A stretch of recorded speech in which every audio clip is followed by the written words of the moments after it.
Yo, what's going on, guys? Welcome back to another video. So today I am recording in the car, but doesn't matter. Got the mic set up, attached. Anyways, we're gonna jump right into this video. I want to talk about some upcoming fights in the UFC. It's an exciting time right now for the UFC. A lot of really big names, big fights, championship fights going on. So I want to talk about it, my take, that whole kind of thing. So if this is your type of content, this is gonna be the video for you. So, upcoming fights, obviously probably one of the bigger, if not the biggest fight coming up is the Alexander Volkanovski going up against, of course I'm blanking on his name right now, Khabib's cousin. Is embarrassing. Islam Makhachev. So these two guys, they've already fought. It's a very contested, very, argumentative fight where a lot of people felt different opinions about it, the way that it was scored.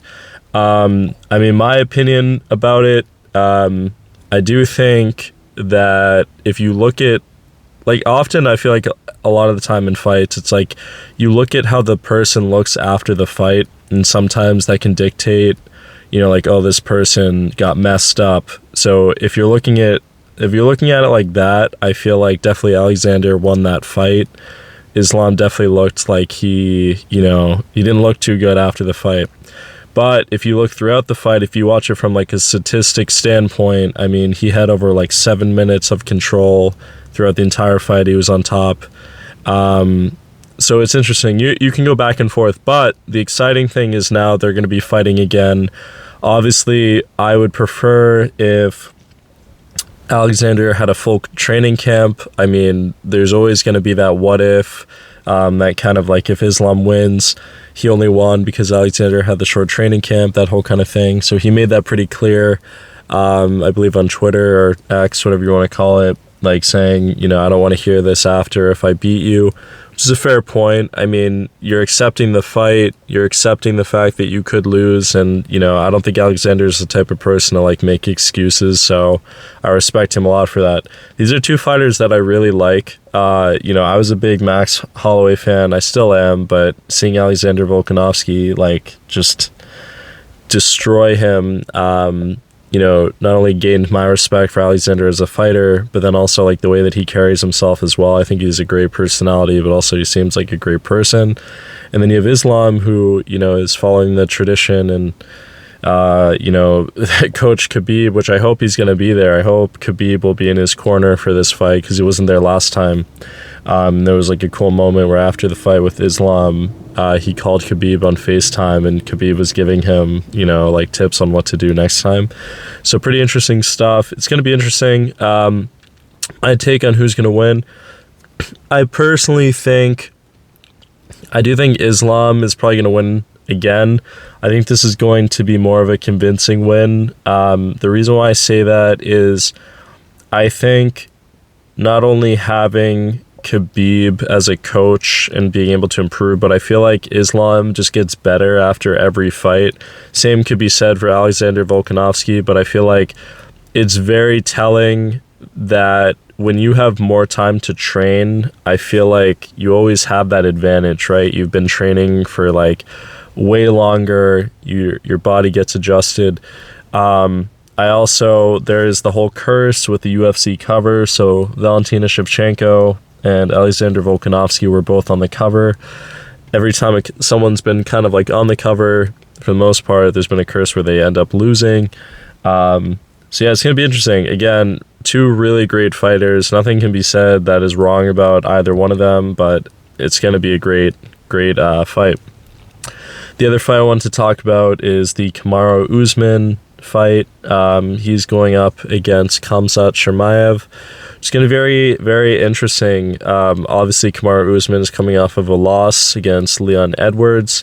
That was obviously, it went from being, an insane first fight or second fight, and then to the third where Leon won by points or by decision. But, you have Khamzat, who's kind of this rising star in the UFC. I think this is going to be one of those fights where it's going to prove, where he's really at in this division and kind of the trajectory of him. I'm going to be curious if he tries to wrestle Kamaru, considering how high Kamaru's defense is. Like, I think in his UFC career, I think he's only been taken down once, and that was by Leon Edwards. So it's insane. I mean, I would be really interested to see, you know, who ends up getting more takedowns in the fight, who goes for the takedowns. Now, in terms of striking, Kamaru is a great striker. I think a lot of people underestimate like the type of striking that Kamaru has.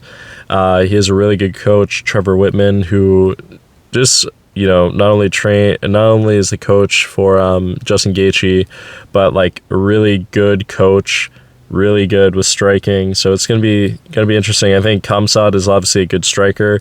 If I had to say like who's the better striker out of the two, I'd probably say Kamaru. But one thing that always I think about with Kamaru is like his knees. Who knows how bad they really are? I mean, people have said, who are in his training camp or people who know him have just said how bad his knees actually are. So that should be a really interesting thing to see. I mean, I wonder if that will be part of the game plan.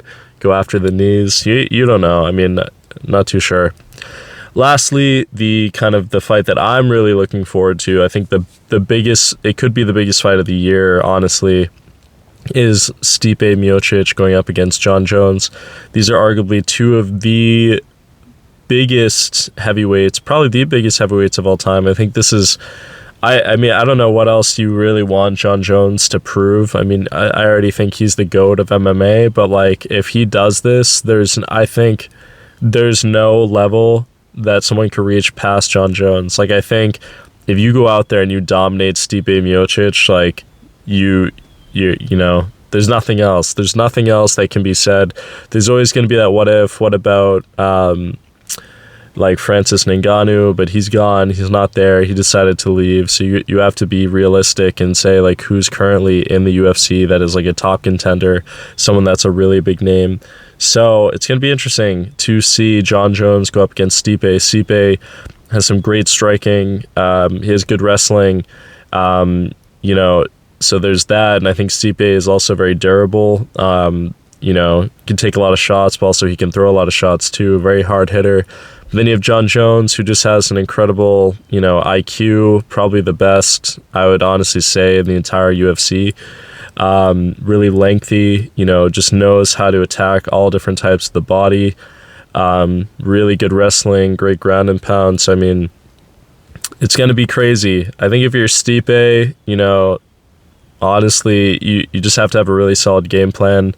I mean, if you're Jon Jones, like, you got to be careful because Stipe, you know, he can throw some heavy shots. So that would be crazy. If Stipe Miocic beats Jon Jones, that'll probably be the upset of the century. That'll be a really, really big upset. But again, if Jon Jones like wins, then I don't think anyone should ever say anything again.